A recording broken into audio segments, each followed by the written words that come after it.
안녕하세요. 캡스톤 프로젝트의 실무자입니다. 누군가 저에게 영상 촬영을 할 때 돈이 가장 많이 들어가는 비용적인 부담이 가장 큰 요소가 뭐냐라고 한다면 저는 망설임 없이 공간이라고 말할 거예요. 공간은 영상의 전체적인 분위기를 좌우할 수 있는 굉장히 중요한 요소죠. 때문에 이제 사진, 영상 이런 촬영을 위해서 스튜디오를 대관하기도 하고요.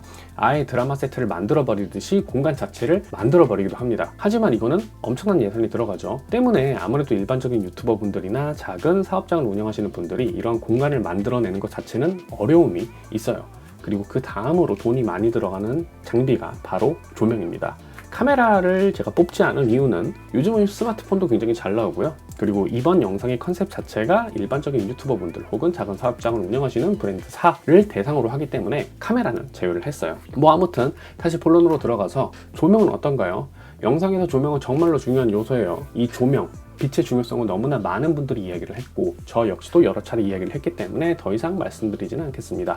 아무튼 그래서 일반적인 유튜버 분들이 공간을 포기하고 공간에 맞춰서 적당한 조명으로 영상을 제작을 합니다. 그래서 오늘은 제가 공간을 크게 차지하지 않으면서도 영상을 촬영할 때 반드시 필요한 조명과 세팅 방법을 조금 소개해 드리려고 합니다. 먼저 말씀드리면 제 방은 굉장히 좁아요. 지금 이렇게 바로 뒤에 벽이 있고 이 아래에 이불이 있습니다. 의자를 빼면은 이불에 닿아요. 그 정도로 굉장히 좁은 공간이고 저는 거기서 지금 현재 이 영상을 촬영을 하고 있는 거죠. 자, 그러면 이쪽에서 들어오는 라이트 그리고 이쪽에서 제가 좀 키지 않았지만 이쪽에도 조명이 하나가 더 있는데 이러한 세팅들을 어떻게 하는지 이번 영상을 통해서 좀 소개를 해드리려고 해요.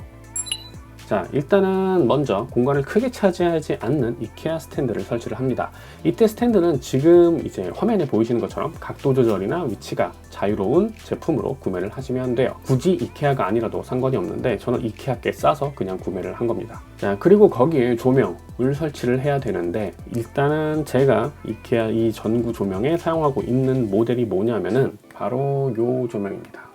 예전에 한번 소개를 드린 적이 있었는데 이 조명은 어퓨처 B7C 모델입니다. 어플리케이션으로 이제 조명의 색 온도나 색을 조절할 수가 있고요. 이제 보시면 아시겠지만 이런 식으로 전구처럼 생겼습니다. 전체적인 디자인은 전구죠. 이거를 이제 이케아 스탠드에 다이렉트로 연결을 해서 사용하면 됩니다. 참고로 이게 규격이 E26 규격이에요. 그렇기 때문에 그 규격에 맞는 스탠드를 구매를 하시는 게 좋겠죠. 하지만 출력은 조금 낮은 편입니다. 사실 대형 조명에 비하면 광역은 좀 부족하지만 광질이 굉장히 뛰어나고요. 예브로 컨트롤이 가능해서 굉장히 편의성이 높아요. 자, 아무튼 이제 이 조명을 이케아 스탠드랑 데스크랑 연결을 해가지고 사용을 하고 있어요. 자, 이제 다음은 미니 조명을 하나 소개를 시켜드릴 거예요. 미니 조명은 제가 좀 많은 편이에요. 방금 전에 말씀드렸던 이제 B7C 모델도 있지만 제가 그 다음으로 많이 사용하고 있는 모델이 바로 작고 귀엽게 생겼죠. 지금 이 제품 같은 경우에는 스몰리그에서 나온 RM75 모델입니다. 이런 식으로 실리콘으로 된 디퓨저도 있고 그리고 빼면은 이런 식으로 생겨 먹었어요. 굉장히 작기도 하고요. 마찬가지로 이제 색 온도 그 다음에 색 조절도 가능하고 어플리케이션으로 손쉽게 사용이 가능합니다. 사실 요즘에 이제 방에서 유튜브를 찍거나 아니면 좁은 공간에서 영상을 찍을 적에는 얘를 제일 많이 이용을 하는 것 같아요. 그만큼 굉장히 사용이 편하고 작고 광질도 나쁘지 않은 편입니다. 자, 그리고 그 다음에 이게 굉장히 사이즈가 작다라고 말씀드렸는데 사이즈가 작은 것 뿐만 아니라 장점이 하나가 더 있어요. 바로 자석 기능입니다. 이 스몰리그의 RM75 모델 같은 경우에는 조명 내부에 자석이 장착되어 있어요. 그래서 자석이 있는 곳에 쉽게 부착을 할 수가 있어요. 쉽게 말하면 그냥 철 소재에 그대로 갖다 붙여 놓을 수 있다는 거죠. 생각보다 자성도 세기 때문에 디퓨저를 이제 연결을 해놓고 메탈 쪽에다가 붙여 놓으면 손쉽게 장착을 할 수가 있습니다. 근데 살짝 불안한 부분은 있기는 해요.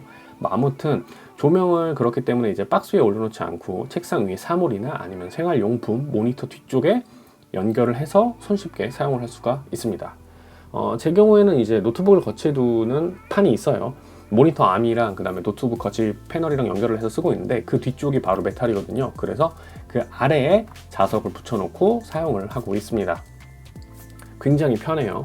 진짜 편합니다, 이거. 그래서 공간을 굉장히 효율적으로 사용할 수 있다는 부분을 좀 보여드린 거고 그래서 이제 이 조명 같은 경우에는 결론적으로는 한 2개 이상 구매를 하셔서 원하는 곳에 딱딱딱 부착을 해놓고 조명 세팅을 하기가 굉장히 용이합니다. 저 같은 경우는 이제 4개를 구매를 해서 사용을 하고 있어요. 그리고 만약에 좀 자성이 없는 미니 조명을 사용하시는 경우라고 한다면 다이소에서 작은 사이즈의 저가형 미니 삼각대를 사용하셔도 돼요. 이제 물론 미니 삼각대를 사용하는 경우에는 공간이 조금 더 필요하기도 하니까 이 점을 참고하시면 될 것 같고, 만약에 나는 공간을 조금 더 적극적으로 넓게 사용하고 싶다라고 하시면은 책상 옆에 이제 C형 스탠드라고 있습니다. 원래 이제 조명을 설치하는 굉장히 단단한 스탠드인데 일반적인 스탠드랑 좀 달라요. 그래서 여기에 이제 클램프랑 암이랑 조명을 연결을 해서 세팅을 하셔도 되고, 아니면은 조금 더 비싼 류의 조명을 사용을 하셔서 장착을 하셔도 됩니다. 자, 공간은 앞서 말씀드렸지만 촬영에서 돈이 굉장히 많이 들어가는 요소예요. 그렇기 때문에 일반적인 유튜버가 정말로 원하는 공간을 세팅을 하고 영상을 촬영하기에는 굉장히 큰 부담이 있습니다.